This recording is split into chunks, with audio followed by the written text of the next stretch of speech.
ഉപതെരഞ്ഞെടുപ്പ് ദിവസം സിപിഎമ്മിനെ വെട്ടിലാക്കിയ ആത്മകഥാ വിവാദത്തിൽ ഡിജിപിക്ക് പരാതി നൽകിയിരിക്കുകയാണ് ഇ.പി. ജയരാജൻ. ഇപ്പോഴത്തെ സംഭവങ്ങൾക്ക് പിന്നിൽ ഗൂഢാലോചനയുണ്ട് എന്നാണ് ഇ.പി. ജയരാജൻ പരാതിയിൽ ചൂണ്ടിക്കാട്ടിയിട്ടുള്ളത്. വാർത്തയുടെ വിശദാംശങ്ങളുമായി വി വിനോദാണ് ചേരുന്നത്. വിനോദ്, എന്താണ് ഈ പരാതിയിൽ ഇ.പി. ജയരാജൻ പറയുന്നത്?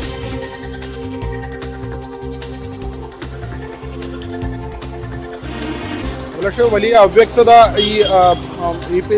ജയരാജന്റെ ആത്മകഥ അതുമായി ബന്ധപ്പെട്ട് നിലനിൽക്കുമ്പോഴാണ് ഇപ്പോൾ അദ്ദേഹം പോലീസിനെ സമീപിച്ചിരിക്കുന്നത്.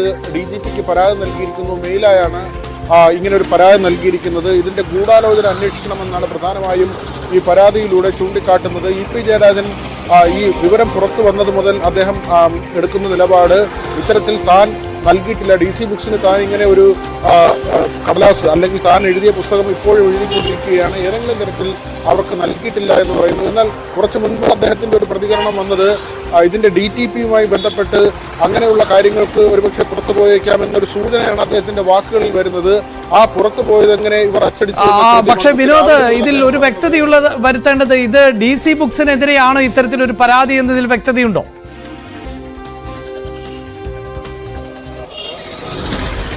DC ബുക്സിന് എതിരെ തന്നെയാണ്. കാരണം അദ്ദേഹം രാവിലെ മുതൽ പറയുന്നത് എന്തായാലും ഈ ആത്മകഥാ വിവാദത്തിൽ ശോഭാ സുരേന്ദ്രൻ, BJP നേതാവ് ശോഭാ സുരേന്ദ്രൻ ഒരു പ്രതികരണം വരുന്നുണ്ട്.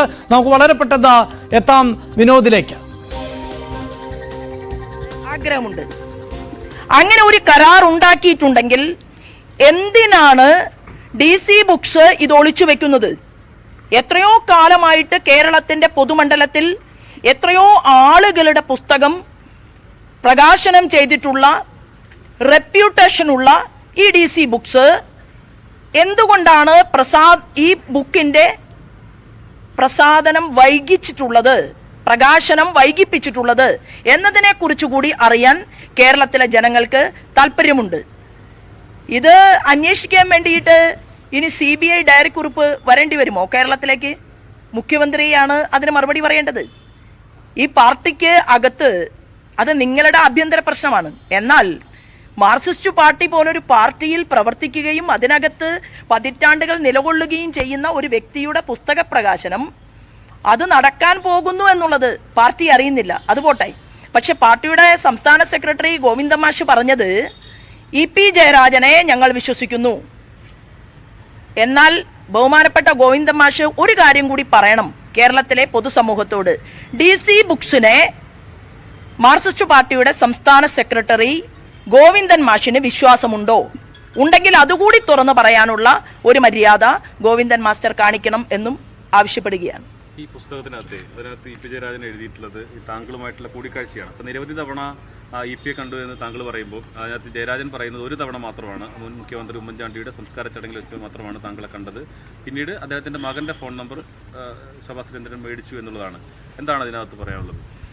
അല്ല, എന്നെ കുറിച്ച് ശോഭാ സുരേന്ദ്രന്റെ വിശ്വാസ്യതയ്ക്ക് വില പറയുകയും ശോഭാ സുരേന്ദ്രന്റെ നിലവാരത്തെക്കുറിച്ച് പറയുകയും ഒക്കെ ചെയ്യുന്ന ശ്രീമാൻ ഇ.പിയുടെ നിലവാരവും ഇ.പിയുടെ വിശ്വാസ്യതയും ഒക്കെ കേരളം പലതവണ ചർച്ച ചെയ്തിട്ടുള്ളതാണ്. സാന്റിയാഗോ മാർട്ടിന്റെ കയ്യിൽ നിന്ന് പണം വാങ്ങിയിട്ടില്ല എന്ന് പറയുകയും പിന്നീട് ആ പണം തിരിച്ചു കൊടുക്കാൻ നിർബന്ധിതനാവുകയും ചെയ്തതും കേരളത്തിന്റെ പൊതുസമൂഹം കണ്ടതാണ്. ബന്ധു നിയമനവുമായി ബന്ധപ്പെട്ടുകൊണ്ട് വിവാദമുണ്ടായ സമയത്ത് അതെന്റെ ബന്ധുവല്ല എന്ന് പറഞ്ഞ ശ്രീമാൻ ഇ.പി. ജയരാജനെ കേരളം കണ്ടതാണ്. അപ്പോൾ ഞാനുമായി ബന്ധപ്പെട്ട വിഷയത്തിൽ അദ്ദേഹം പറഞ്ഞിട്ടുള്ളത് കോടതിയിൽ പോകും എന്നാണല്ലോ. അപ്പൊ തീർച്ചയായിട്ടും കോടതി മുൻപാകെ, ഇത് വെള്ളരിക്ക പട്ടണമല്ലല്ലോ.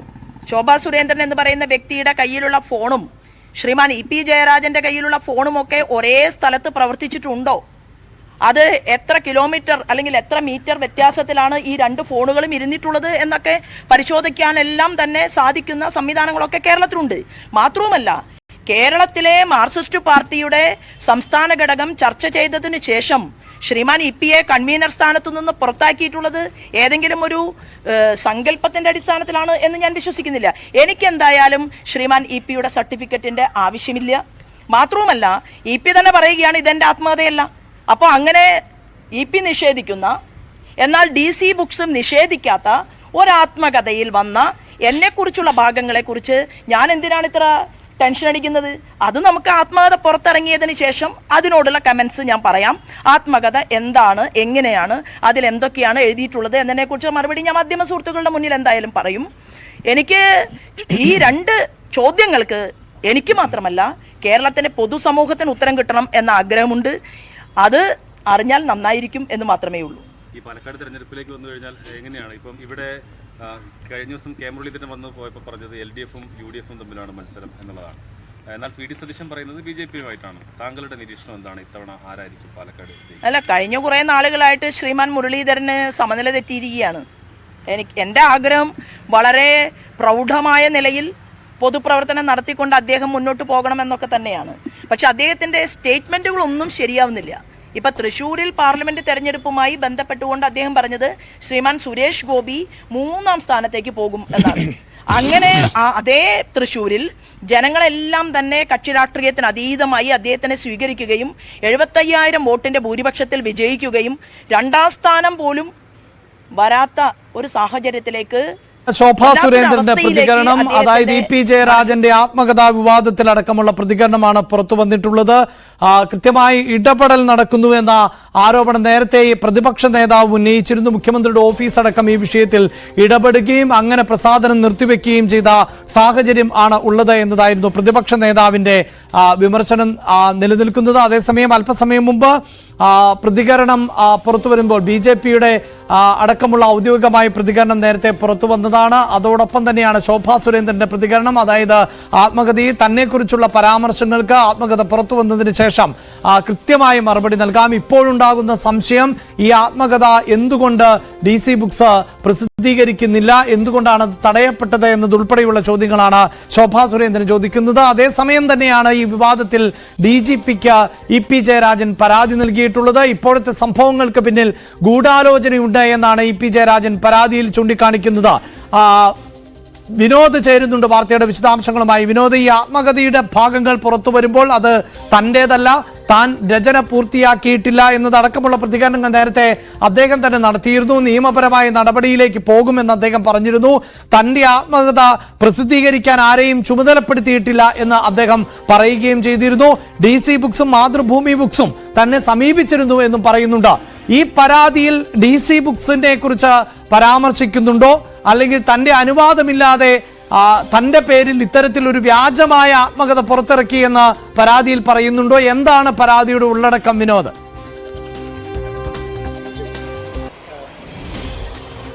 അഭിലാഷ്, രാവിലെ മുതൽ EP ആവർത്തിക്കുന്നത് താൻ ആർക്കും താൻ എഴുതിയ രചന നൽകിയിട്ടില്ല, അതിൻ്റെ എഴുത്തുപണികൾ നടക്കുന്നേ ഉള്ളൂ, അച്ചടിയിലേക്ക് പോയിട്ടില്ല, തൻ്റെ പുസ്തകം എങ്ങനെയാണ് താൻ അറിയാതെ പ്രകാശനം ചെയ്യുന്നത്, അങ്ങനെ പ്രകാശനം നടക്കുന്നു എന്ന തരത്തിൽ എങ്ങനെയാണ് അതിനൊരു പ്രചാരം കിട്ടുന്നതെന്ന ചോദ്യമാണ് EP ജയരാജൻ ചോദിക്കുന്നത്. മാത്രമല്ല അദ്ദേഹം പറയുന്നത് മാതൃഭൂമി ബുക്സിനും DC ബുക്സുമായി ഈ 2 പ്രസിദ്ധീകരണ കേന്ദ്രങ്ങളുമായി, പ്രസാധകരുമായി ചർച്ച നടത്തിയിരുന്നു. എന്നാൽ ആർക്ക് കൊടുക്കണം എന്ന കാര്യത്തിൽ തീരുമാനമായിരുന്നില്ല. P ജയരാജൻ്റെ പുസ്തകം നേരത്തെ മാതൃഭൂമി പുറത്തിറക്കിയിരുന്നു. അതുകൊണ്ട് തന്നെ അവർ തന്നെ സമീപിച്ചിരുന്നു, നോക്കാമെന്ന കാര്യം അവരോട് പറഞ്ഞിരുന്നതാണ്. മാതൃഭൂമിയോട് പ്രത്യേക ഒരു താല്പര്യം കാണിച്ചുവെന്നാണ് രാവിലെ പ്രതികരണത്തിൽ EP പറയുന്നത്. എന്നാൽ അല്പം മുൻപ് അദ്ദേഹം നടത്തിയ പരാമർശത്തിൽ അദ്ദേഹം പറയുന്നത് ഈ ടൈപ്പിങ്ങുമായി ബന്ധപ്പെട്ട് ചില പേപ്പറുകൾ പുറത്തു പോയിട്ടുണ്ടോ എന്ന കാര്യം അദ്ദേഹം പറയുന്നുണ്ട്. അങ്ങനെയെങ്കിൽ EP തന്നെ എഴുതിയ വരികളാണോ പുറത്തെത്തിയത് എന്ന ചോദ്യമായിരുന്നു. പക്ഷേ DCയുമായി ഒരു കരാറിലേക്ക് പോയിട്ടില്ല. അങ്ങനെ കരാറിലേക്ക് പോകാത്ത സാഹചര്യത്തിൽ എങ്ങനെയാണ് ഈ അച്ചടി നടന്നതും അല്ലെങ്കിൽ ഈ പേജുകൾ പുറത്തു വന്നതും എന്ന ചോദ്യമാണ് അദ്ദേഹം ഉന്നയിക്കുന്നത്. DGPക്ക് പരാതി നൽകിയിട്ടുണ്ട്, ഓൺലൈനായാണ് ഇപ്പോൾ പരാതി നൽകിയിട്ടുള്ളത്. ഇതിൽ ഗൂഢാലോചന അന്വേഷിക്കണമെന്നാണ് പ്രധാനമായും ഇതിൽ പറയുന്നത്. കാരണം താൻ ഇതുവരെ എഴുതി നൽകാത്ത ഒരു കാര്യം അത് പ്രസിദ്ധീകരിച്ച് വരുന്നു. അതുകൊണ്ട് തന്നെ ഇതിൽ ഗൂഢാലോചനയുണ്ട്, രാഷ്ട്രീയ ഗൂഢാലോചനയുണ്ട്. അതേക്കുറിച്ച് കൃത്യമായി പരിശോധിക്കണമെന്ന കാര്യമാണ് ഇതിൽ പറയുന്നത്. DC ബുക്സിൻ്റെ പേരിൽ ഇത് വന്നതിനെക്കുറിച്ച് അന്വേഷിക്കണമെന്ന് കൂടി ഈ പരാതിയുടെ ഭാഗമായി പറയുന്നുണ്ട്. ഉത്തരവാദിത്തപ്പെട്ട ഒരു പ്രസിദ്ധീകരണശാല എന്ന നിലയ്ക്ക് DC ബുക്സിലേക്ക് ഇതെങ്ങനെ എത്തി? EP പറയുന്നത് നമ്മൾ മുഖവിലിക്കെടുക്കുകയാണെങ്കിൽ എങ്ങനെയാണ് എത്തിയത്? അല്ലെങ്കിൽ നേരത്തെ ഉള്ള ആരോപണങ്ങൾ പോലെ ശോഭാ സുരേന്ദ്രൻ ഇപ്പോൾ ആരോപിക്കുന്നു, നേരത്തെ ഉള്ള കാര്യങ്ങളിൽ EP മലക്കം പറയുകയും പിന്നീട് അദ്ദേഹം ആ സ്ഥാനത്തേക്കൊക്കെ വരികയും ചെയ്യുന്നു, അല്ലെങ്കിൽ ആരോപണ വിധേയനാകുകയും ചെയ്ത സാഹചര്യങ്ങൾ ഈ തരത്തിൽ വളരെ കുഴഞ്ഞു മറിഞ്ഞ ഒരു സാഹചര്യത്തിലാണ്. ഇതിൽ വ്യക്തത കൈവരേണ്ടതുണ്ട്. തിരഞ്ഞെടുപ്പ് ദിവസത്തിലാണ്, ഉപതെരഞ്ഞെടുപ്പ് നടക്കുന്ന നിർണായക ദിവസത്തിലാണ് ഇത്തരത്തിലൊരു കാര്യം പുറത്തു വരുന്നത്. ഇത് ആദ്യമായല്ല. കഴിഞ്ഞ പാർലമെന്റ് തെരഞ്ഞെടുപ്പിൽ EP ജയരാജൻ പ്രകാശ് ജാവദേക്കറെ കണ്ടു എന്ന വെളിപ്പെടുത്തൽ നടത്തിയത്. അതുണ്ടാക്കിയ പുകിൽ ചെറുതല്ല, CPM-നുണ്ടാക്കിയ ഇടതുമുന്നണിക്ക് ഏൽപ്പിച്ച ആഘാതം ചെറുതല്ല. അതേ സാഹചര്യത്തിൽ തന്നെയാണ് ഇപ്പോൾ മറ്റൊരു തിരഞ്ഞെടുപ്പ് വരുമ്പോഴും EP അതിലേക്ക് വന്നു നിൽക്കുന്നത്. ബന്ധു നിയമനത്തിന്റെ പേരിൽ മന്ത്രിസ്ഥാനത്ത് നിന്ന് ഒന്നാം പിണറായി സർക്കാരിന്റെ സമയത്ത് പുറത്തേക്ക് പോകേണ്ടി വന്ന EP പ്രകാശ് ജാവദേക്കറുമായുള്ള കൂടിക്കാഴ്ചയുടെ പേരിൽ ഇടതുമുന്നണി കൺവീനർ സ്ഥാനത്ത് നിന്ന് പുറത്തു പോകേണ്ടി വന്ന EP മറ്റൊരു വിവാദത്തിൽ കൂടി വന്നുപെട്ടിരിക്കുന്നു. അദ്ദേഹം ഇപ്പോൾ കൈമലർത്തുന്നുണ്ട്, തനിക്കറിയില്ല എന്ന് പറയുന്നുണ്ട്, DGPക്ക് പരാതി നൽകിയിട്ടുണ്ട്. ഇത് പോലീസ് അന്വേഷണത്തിലേക്ക് പോകേണ്ട കാര്യമാണ്. അപ്പോഴും പ്രധാനപ്പെട്ടൊരു കാര്യം, ഉപതെരഞ്ഞെടുപ്പ് എല്ലാ സ്ഥലത്തും അവസാനിച്ചിട്ടില്ല. പാലക്കാട് ഇനി അവശേഷിക്കുന്നുണ്ട്. ഈ ദിവസങ്ങളിൽ ഇനി ചർച്ച ചെയ്യാൻ പോകുന്നത് EP-യുടെ പുസ്തകവുമായി ബന്ധപ്പെട്ട കാര്യങ്ങൾ തന്നെയായിരിക്കും. അതിലെ പോലീസ് അന്വേഷണവും മറ്റ് രാഷ്ട്രീയ വാദപ്രതിവാദങ്ങളും എല്ലാം തന്നെ ഇനി വരും ദിവസങ്ങളിൽ ചൂടുപിടിച്ച് ചർച്ചയാകും എന്നത് ഉറപ്പാണ്. അഭിലാഷ്, തീർച്ചയായും വിനോദ്, അദ്ദേഹത്തിന്റെ പരാതിയുടെ പകർപ്പ് ലഭിക്കുമ്പോൾ നമുക്ക് മനസ്സിലാക്കാൻ സാധിക്കുന്നത് മലയാളത്തിലെ ദൃശ്യമാധ്യമങ്ങൾ, ഇലക്ട്രോണിക് മീഡിയകൾ വളരെ വിവാദത്തോടു കൂടിയാണ് ഈ വാർത്ത നൽകിയത്. താൻ എഴുതി പൂർത്തീകരിക്കാത്ത ഒരു ആത്മകഥയുടെ ഭാഗങ്ങൾ എന്ന നിലയിൽ പ്രസിദ്ധീകരിച്ചു എന്നതുൾപ്പെടെയുള്ള കാര്യങ്ങൾ പറയുന്നുണ്ട്. പക്ഷേ ഈ പരാതിയിൽ എവിടെയെങ്കിലും ഒരു പ്രസാധകൻ തൻ്റെ അനുമതി ഇല്ലാതെയാണ് ഇത്തരത്തിൽ ഒരു, നമുക്കറിയാമല്ലോ, ഇപ്പോൾ DC ബുക്സ് കഴിഞ്ഞ ദിവസം തന്നെ ഇതുമായി ബന്ധപ്പെട്ട വിവരങ്ങൾ പുറത്തുവിട്ടിരുന്നു. ഈ ഒരു ആത്മകഥ പുറത്തിറങ്ങാൻ പോകുന്നു എന്ന സൂചന നൽകിയിരുന്നു. ഒരു പക്ഷേ അതൊക്കെ അവരുടെ മാർക്കറ്റിങ്ങിന്റെ ഭാഗമാകാം. അങ്ങനെയാണല്ലോ ഒരു പുസ്തകം വിറ്റഴിക്കപ്പെടുന്നത്. പക്ഷേ അനുമതിയില്ലാതെ എഴുതി തയ്യാറാക്കിയ ഒന്ന് അങ്ങനെ മാർക്കറ്റ് ചെയ്യപ്പെടുകയുമില്ല. അപ്പോഴൊന്നും ഇത് വിവാദമാവുകയും ചെയ്തില്ല. ഇത് മാധ്യമങ്ങളിൽ വാർത്തയായി വരികയും ഒപ്പം സർക്കാരിനെതിരായ രണ്ടാം പിണറായി വിജയൻ സർക്കാർ ദുർബലമാണ് എന്ന ആക്ഷേപം ആ ആത്മകഥ പരാമർശത്തിൽ ഉണ്ടാകുന്നു. അതോടൊപ്പം തന്നെ P. സരിനുമായി ബന്ധപ്പെട്ട ചില നിരീക്ഷണങ്ങൾ, P. സരിനെ പോലെയുള്ളവർ അവസരവാദികളാണ് എന്ന് ആത്മകഥയുടെ ഭാഗമായി വരുന്നു. ഇതെല്ലാം മാധ്യമങ്ങളിലൂടെ പുറത്തേക്ക് വന്നപ്പോഴാണ് ജയരാജൻ പ്രതികരണവുമായി എത്തിയത്. അപ്പോൾ ഈ പരാതിയിൽ പോലും കൃത്യതയുണ്ടോ? അതായത് പ്രസാധകർ അനുമതിയില്ലാതെയാണ് ഇത്തരത്തിൽ പുസ്തകം തയ്യാറാക്കിയത്, അങ്ങനെ ഒരു ഡീഡ് അല്ലെങ്കിൽ അങ്ങനെ ഒരു ധാരണയില്ല, ഇത് തെറ്റാണ്, ഈ പ്രസാധകരുടെ ഭാഗത്ത് അല്ലെങ്കിൽ പ്രസാധകർക്കെതിരെ നടപടിയെടുക്കണം, അത്തരം കാര്യങ്ങൾ ഉണ്ടോ ഈ പരാതിയുടെ ഉള്ളടക്കത്തിൽ വിനോദ്?